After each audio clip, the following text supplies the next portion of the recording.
எல்லாம் நீயே சத்குருவே. சச்சிதானந்த சத்குரு ஞானவள்ளல் திருவடிகளே போற்றி. சச்சிதானந்த சத்குரு ஞானவள்ளல் திருவடிகளே சரணம். இடும்பன்மலையில் சித்தி பெற்ற மகா குருவே போற்றி. எங்களோடு திருப்பூர் ஞான சபையில் அமர்ந்து வாழ்ந்து எங்களை வாழ வைத்து வழிநடத்தும் அன்பு தந்தையே திருவடிகளே சரணம். திருவடிகளே போற்றி. அனைவருக்கும் வணக்கம். நான் திருப்பூர் ஞான சபையில் இருந்து சூர்யா சீடன். அன்பு உறவுகளே, நாம் நீண்ட நெடிய நாட்களாக ஓம் நற்பவி என்கிற யூடியூப் சேனலோடு பகவானின் அருள்களை பெற்று கொண்டிருக்கிறோம். இங்கே அதிசயங்கள் அற்புதங்கள் நடக்கும் என்கிற கதைகளை சொல்லும் தளம் அல்ல. உங்கள் வாழ்க்கையில் அதிசயங்களும் அற்புதங்களையும் எப்படி பெற்றுக்கொள்ளலாம் என்பதை உறக்கச் சொல்லும் தளமாக ஓம் நற்பவி பயணித்து கொண்டிருக்கிறது. கட்டுக்கதைகளுக்கு இங்கே இடமில்லை. நடிப்புக்கும் வசியத்துக்கும் இங்கே வழி இல்லை.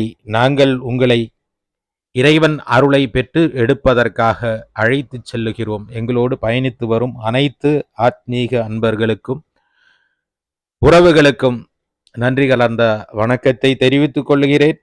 தொடர்ந்தும் உங்கள் நண்பர்களுக்கும் உறவுகளுக்கும் இந்த காணொளிகளை பகிருங்கள். அவர்கள் வாழ்க்கையிலேயும் மாற்றங்கள் நடக்க வேண்டும், நல்ல மாற்றங்களாக இருக்க வேண்டும், நடப்பது நன்றாக நடக்க வேண்டும் என்பது பிரார்த்தனையோடு நாங்கள் பகவான் சந்நிதியில் நிற்கிறோம். ஏன், எதற்காக? சில விஷயங்களை நாம் தெரிந்து கொண்டால் மட்டும்தான் உங்கள் வாழ்க்கையில் மாற்றங்கள் உருவாக்க முடியும்.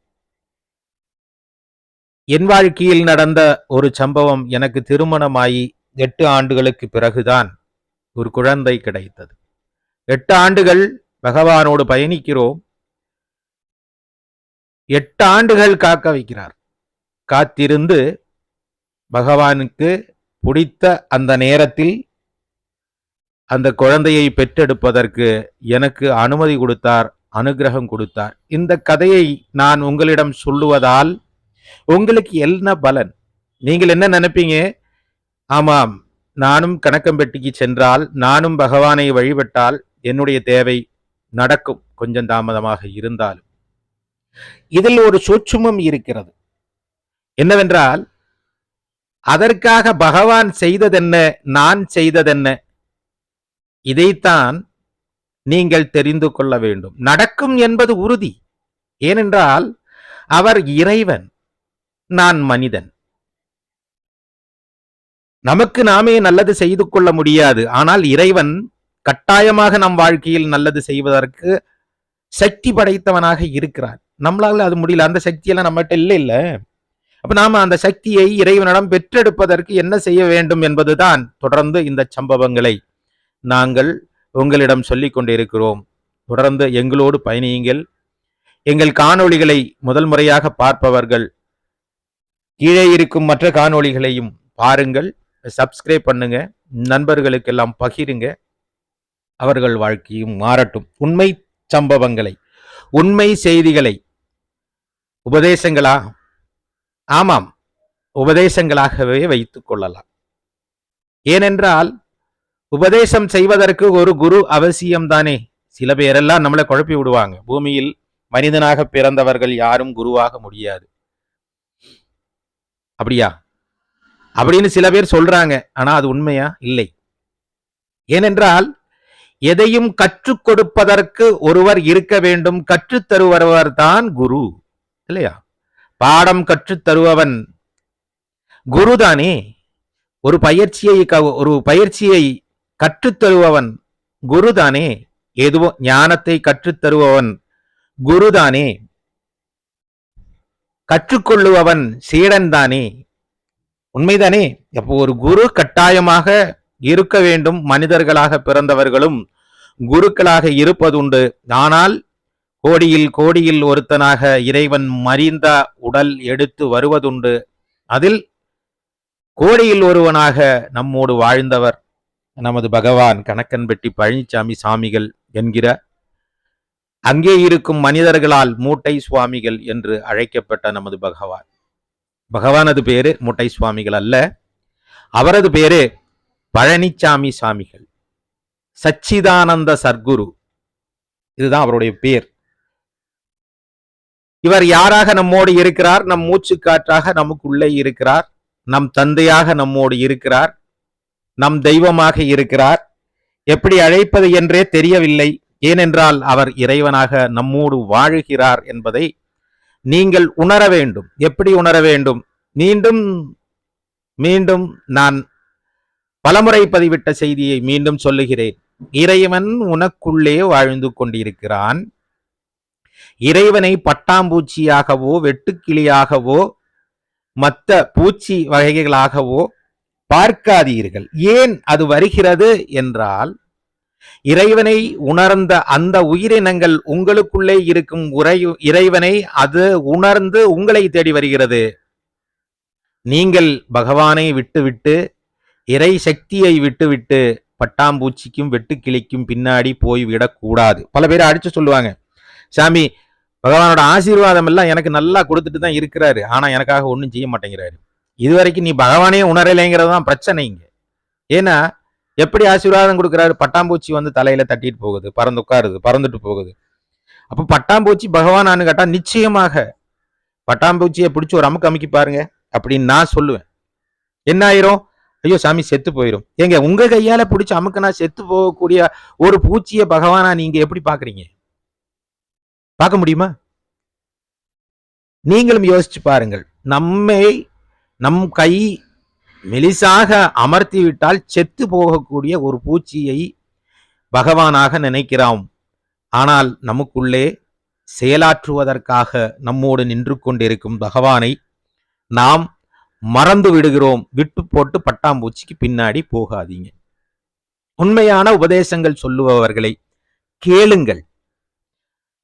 இங்க போனா என்ன, எப்படி போகணும், எப்படி போகணும்? நல்ல மனதோட போகணும். அடுத்தவனுக்கு துரோகம் செய்ய எண்ணம் இல்லாமல் போகணும். நான் முன்னாடி எப்படியாவது முன்னாடி போய் நின்றணும். முடிஞ்சா ஜீவசமாதிக்கு பக்கத்துல போய் ஜீவசமாதி அந்த இதை தொட்டுக்கிட்டு நிக்கணும் அப்படிங்கிற ஒரு ஆசையோட போறோம். அன்பு உறவே, உனக்கு முன்னால் அழைத்தவன் தான் உனக்கு பின்னால் நிற்கிறான். நீ அந்த இடத்தை தட்டி எடுப்பதற்காக தள்ளுமுள்ளு செய்து முன்னாடி ஏறி போய் யாருக்காவது காசு குடிச்சு அந்த இடத்துல உட்கார்ந்துட்டேன்னா கட்டாயமாக நான் சொல்லுகிறேன், பகவான் உன்னை பார்க்க மாட்டான் என்பதை. லஞ்சம் கொடுத்தெல்லாம் பகவான் கிட்ட இருந்து ஒன்றும் வாங்க முடியாது. சில பேர் சொல்லுவாங்க, எனக்கு சாமி 1 லட்சம் ரூபா கொடுத்தாச்சுன்னா நான் 1000 ரூபாய் சாமிக்கு கொடுத்துட்றேன். 1 லட்சம் ரூபாய் சாமி கொடுக்கணும், ஆனா இவங்க சாமிக்கு திருப்பி 1000 ரூபாய் தான் கொடுப்பாங்க. இதெல்லாம் தப்பான எண்ணங்கள். அந்த எண்ணத்தை எல்லாமே நாம மாற்றி தள்ளி வைத்து கொண்டுதான் பகவான் சந்நிதியில் செல்ல வேண்டும். பல ஞானிகள் சொல்லுவார்கள், ஆசையோடு பகவான் இறைவனிடம் செல்லக்கூடாது, ஆசைகளோடு இறைவனிடம் செல்லக்கூடாது. நாம் இறைவனை இறைவனாக பார்ப்பதற்காக இறைவனிடம் செல்ல வேண்டும். இறைவன் உனக்கு தேவையானதை பார்த்து கொடுக்க தெரிந்ததனால் தானே அவன் இறைவனாக இருக்கிறான், இல்லையா? நாம கேட்டாதான் கொடுக்கணும் அப்படின்னு சொல்லியாச்சுன்னா இந்த நம்ம கொடுக்கிற நபர்கள் வியாபாரிகளாகத்தானே இருக்கிறார்கள். இறைவனை வியாபாரியாக பார்க்கலாமா? ஒருபோதும் கூடாது. நாம் இறைவனிடம் செல்லுகிறோம், இறைவா என்னை மன்னித்து விடவும், நான் அறிந்தும் அறியாமலும் தெரிந்தும் தெரியாமலும் செய்த பாவங்களை மன்னித்து விடவும், நீங்கள் என்னை என்ன ஆக்க வேண்டும் என்று விரும்புகிறாயோ அதை ஆக்கிவிடுங்கள், ஏனென்றால் நான் உன் பிள்ளை. ஒரு தந்தை ஒருபோதும் தனது மகனை திருடனாக்குவதற்கு விரும்புவதில்லை. ஒரு தந்தை ஒருபோதும் தனது மகனை கடனாளியாக்குவதற்கு விரும்ப மாட்டான். மனிதனாக வாழ்பவனுக்கே இந்த கட்டுப்பாடுகள் இருக்கும் பொழுது பேராற்றலாக பெரும் கருணையாக நம்மோடு வாழ்ந்து கொண்டிருக்கும் இறைவன் எந்த அளவுக்கு உங்கள் மீது ஆசையோடு உங்களை வளர்க்க வேண்டும் என்று நினைத்திருப்பான் என்பதை யோசித்து பாருங்கள். உண்மையிலேயே நீங்கள் பகவானை நம்பித்தான் செல்லுகிறீர்கள் என்றால் எதுவும் கேட்பதற்கு தேவையே இல்லை என்பதுதான் எனது கருத்து. எதுவும் கேட்பதற்கு தேவையே இல்லை. நிறைய பேர் சொல்லுவாங்க, நாங்க எதுவும் எதிர்பார்த்து போகல, ஆனா எங்க வாழ்க்கையில மிகப்பெரிய மாற்றங்களை நாங்கள் உணர்ந்தோம். என் உடம்பில் இருந்த நோய்கள் தீர்ந்து விட்டது. எதனால? எந்த எதிர்பார்ப்பும் இல்லை. பகவானே, நீ இந்த நோயிலிருந்து எனக்கு விடுதலை தர வேண்டும் என்று விரும்பினால் விடுதலை தாருங்கள், இல்லை என்றால் இதை தாங்கிக் கொள்வதற்கு சக்தியை தாருங்கள்.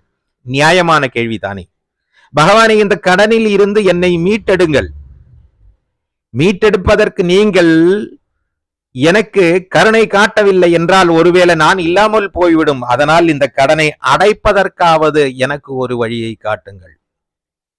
நல்லா யோசிச்சு பாருங்க. இதுதான் இப்படி நம்மளுக்கு தேவையானது இறைவன் கிட்ட கேட்கறதுக்கு முன்னாடி அதற்கான தகுதி என்ன நம்ம கிட்ட இருக்கிறதா, நாம் என்ன செஞ்சிருக்கோம், நாம என்ன செஞ்சு வச்சிருக்கோங்கிறது இறைவனுக்கு நல்லா தெரியும் இல்லையா?